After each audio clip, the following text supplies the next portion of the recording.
Alrighty, what is going on, everybody? Welcome back to another CYPRX video fundamental breakdown. Just giving you guys an inside scoop on the current market dynamics, what we've seen take place over the past consecutive couple of trading sessions, my personal opinion and bias on the market and the conditions and the sentiment overall.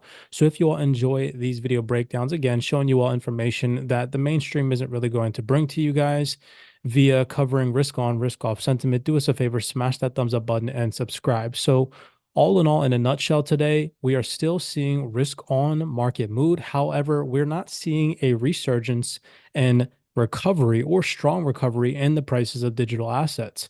Now, as we get to the end of this video breakdown, I have a firm belief that is because although we are seeing the entire rate cut narrative hold the most weight in the market via dovish comments that we've seen from Federal Reserve speakers, which we'll go over in today's video breakdown, we are still seeing massive amounts of geopolitical tensions rise, and we can see that via the price reflected in gold. Gold hitting new all-time highs due to the, obviously, of course, dovish sentiment from Federal Reserve speakers, the rate cut narrative holding weight, but then also couple that with geopolitical tensions. Now, we know that geopolitical uncertainties, fear, uncertainty, and doubt on a global scale tend to weigh on cryptocurrency prices. So just keep that in mind. We're seeing massive inflows into gold. We're not really seeing a massive recovery in the digital asset prices quite yet. But as we get to the end of this video breakdown, you guys are going to see that I'm still maintaining and holding on to my higher time frame bullish narrative in the digital asset space. So let's go over what we witnessed today. Overall, we saw a resurgence in risk assets following a recent downturn. Now, if you did not watch our previous video breakdown on the YouTube page explaining why over the past 48 hours prior to today, we saw a dampening of that risk sentiment due to some optimistic data that we got on Monday, make sure that you go back and check that so that way you're up to date with where we're currently sitting at. So today, we got a resurgence in risk assets following a recent downturn fueled by an improvement in risk sentiment. Now, the catalysts behind this shift were the weaker than expected US PMI figures and the unchanged stance from Jerome Powell's prior FOMC speech, where back in March, he reiterated to the market that we are most likely going to see rate cuts later in the year. Consequently, the dollar index today dipped to roughly around the 104.230 on Wednesday, triggered by the unexpected slowdown in U.S. services growth revealed by the ISM Services PMI, coupled with the lowest price index in 4 years. And you can see that reflected in this particular fundamental today. Now, yesterday, the narrative of a potential rate cut gained momentum as key Fed speakers, including Cleveland Fed Bank President Loretta Mester, you can see here, Mester says it's possible data may support a June rate cut, and Fed Bank President Mary Daly, hopefully I'm pronouncing her name correctly, expressed views favoring up to 3 rate cuts this year. So again, feeding into that rate cut narrative, that is why I'm still holding on to my bullish higher time frame narrative, albeit yes, we are seeing a slight depreciation or decline or pullback in cryptocurrencies in particular. Now, despite the recent robust economic data that we got on the US front at the beginning of the week, causing some investor skepticism, Powell's consistent dovish stance echoed in today's speech, further reinforced the dovish outlook, as you can see right here.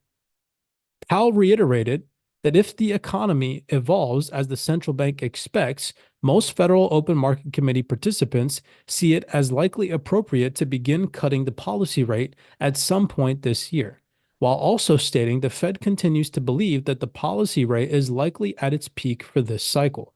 You can see that reflected in this particular fundamental analysis. So the market reaction overall, today we saw the dollar sustain its downward trajectory, driving the dollar index to new lows around the 104.200 during New York session, consisting of a prevailing risk-on sentiment among investors. This led to a slight recovery in risk assets, with cryptocurrencies recouping some of their recent losses from the previous 2 trading sessions, and gold exhibiting significant strength. Now, despite the recent recovery that we've seen in the risk sentiment, there hasn't really been any significant or monumental rebound in crypto prices. Now, I personally attribute this to the ongoing geopolitical escalations, which have heightened demand for safe haven assets. And we can see this reflected in the price of gold, right? So, here, for example, is a fundamental piece from literally just yesterday that goes on to read US crude oil cracks $85 a barrel to hit highest level since October as geopolitical tensions mount.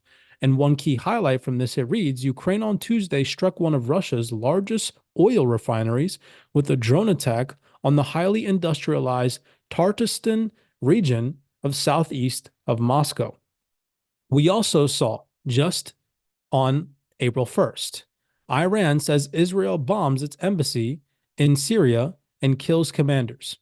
We can also see over here, gold hits new peak amid rising Middle East tensions. So keep in mind that it's crucial to stay attuned to these ongoing developments, especially during times of geopolitical uncertainties. As crypto assets, we know, tend to underperform during times of geopolitical uncertainty or rising tensions, fear, uncertainty, and doubt, because investors typically hedge against risk by flocking to safer assets, in this case, gold. We're seeing a massive amount of demand for gold at current moment in time of recording this video breakdown. And albeit, yes, there is still a risk on market mood because of the, obviously, of course, dovish sentiment from Fed speakers, reiterating the potential of rate cuts this year, some dwindling economic data that we saw today, we're still not seeing a massive recovery in risk assets. And it is my firm belief because we are seeing more of a resurgence in the price of gold and an inflow into gold due to these geopolitical tensions. So all in all, this does not alter my bullish sentiment on crypto on the higher time frame. I still continue to seize the current discounts in crypto to fortify my portfolio, anticipating a resurgence in upside momentum in the future as we head into 2024 and 2025. Many blessings to you guys. As always, just attempting to give you guys updates. So we did see a slight recovery in the risk sentiment over the past 24 hours from the previous two trading sessions, where on Monday, we saw some upbeat data on the US front that had and drove some strength to the dollar and weighed on risk assets, which we can see in the price and the total, the cryptocurrency market cap. Remember, we had some upbeat figures on Monday on the US PMI front. And then the day after, rolling over into London session, this is the total cryptocurrency market cap. We also had some higher PMI figures on the UK front that weighed on the rate cut narrative from the Bank of England. So all in all, we saw that sell-off on the total cryptocurrency market cap, and we have slightly recovered some of those losses. Now, again, remembering why, in my personal opinion, we haven't seen a resurgence in strength in crypto is because of these ongoing geopolitical tensions. So in the near future, we hope to see a further depreciation of the dollar that we just saw today continue. We hope to see the rate cut narrative continue. And we hope to see a de-escalation of these ongoing geopolitical tensions, and that would most likely prompt a more favorable environment for cryptocurrencies moving forward. As always, many blessings to you guys, attempting to keep you all in the loop with ongoing developments. With that being said, be cognizant, be aware, and I'll see you all in the next video breakdown.